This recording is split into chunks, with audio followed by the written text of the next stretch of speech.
Good morning. Welcome to Anderson Hall Prayer.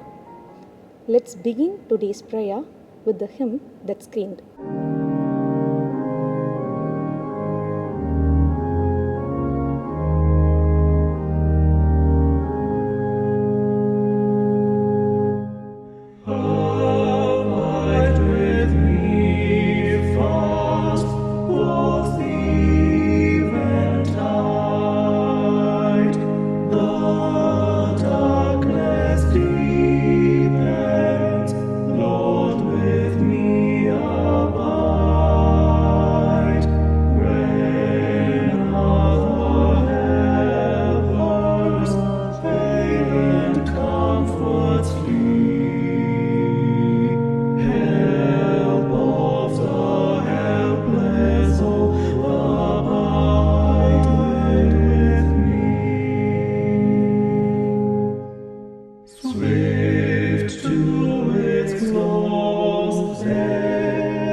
Life's little day, earth's joys grow dim, its glories pass away, change and decay, all around I see. O thou who changes not, abide with me. I need thy presence every passing hour. What but thy grace can foil the tempter's power? Who like thyself my guidance take can be? Through cloud and sunshine, oh, abide with me. For today's meditation, I have taken the key verse from Luke's Gospel, chapter 18, verse 1. Men always ought to pray and not to lose heart. The theme for today's meditation is prayer.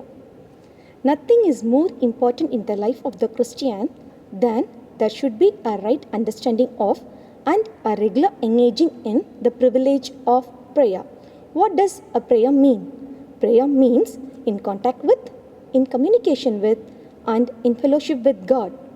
In order to stress the great importance of prayer, our Lord related the parable in chapter 18 of Luke's Gospel. In that chapter, we are given 5 examples. In verse 3, a praying widow. In verse 10, a praying Parsi. In verse 13, a praying publican. In verse 18, a praying ruler. In verse 38, a praying beggar. Now, the question is, why, when, and how should we pray? First, why should we pray? There are many answers to this question, but let us confine our answer to the suggestion that arises of the word should. It means we owe it to pray. Thus, prayer is an obligation. We owe it to ourselves to pray.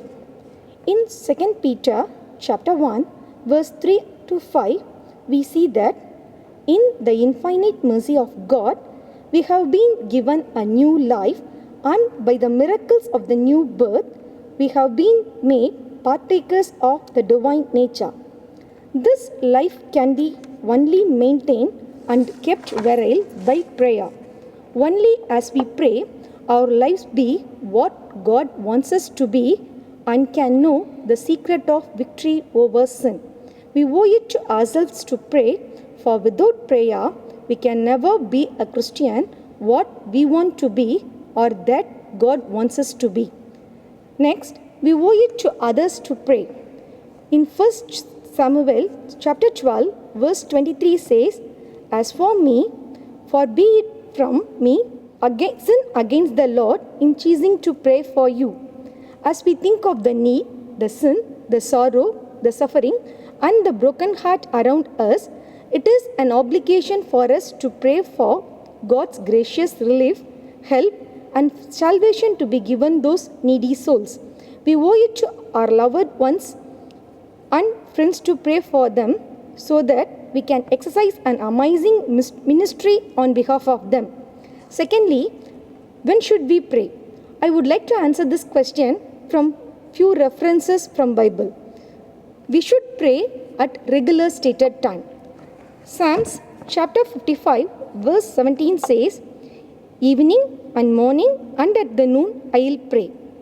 Daniel's chapter 6 verse 10 says, "In his upper room with his windows open towards Jerusalem, he kneeled down on his knees 3 times that day and prayed." So, we should form the habit of prayer at regular times, particularly at regular stated time.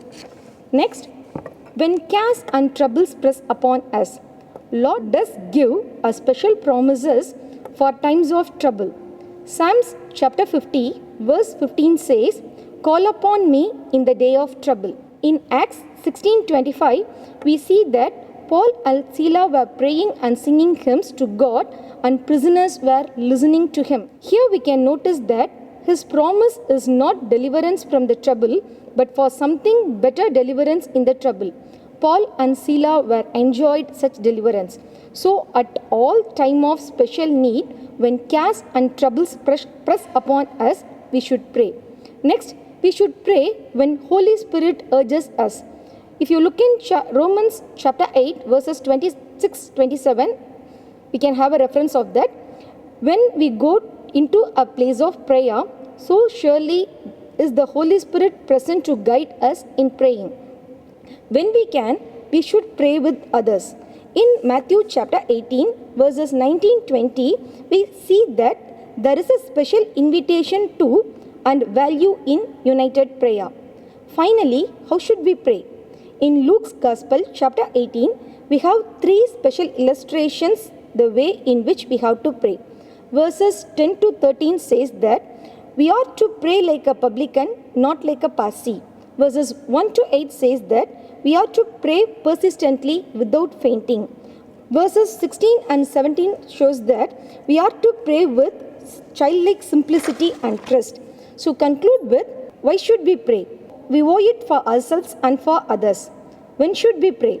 At regular stated time, when cares and troubles press upon us, when Holy Spirit urges us, and when we can, we should pray with others. How should we pray? We should pray like a publican, persistently, with childlike simplicity and trust. God has given us a blank checkbook. Each check is signed with the name of our Lord and Savior Jesus Christ. We owe it to our Lord to encash these checks, to honor His promises, to go to Him regular in prayer, and to draw upon the boundless supplies of divine grace and power that are available for us. Let me end my message with the quote that prayer is the simplest form of speech that infant lips can try. Let's pray. Our loving Heavenly Father, we thank you for the wonderful day that you have given us. Thank you for the words that you spoke with us. Help us to grow more and more in prayer. I pray for everyone who is listening to this. Bless them abundantly and fulfill all their needs. Bless our college, our principal, our bazaar, teaching and non-teaching faculties, and all our students. Be with us for the rest of the day. I ask everything in the name of our Lord and Savior Jesus Christ. Amen.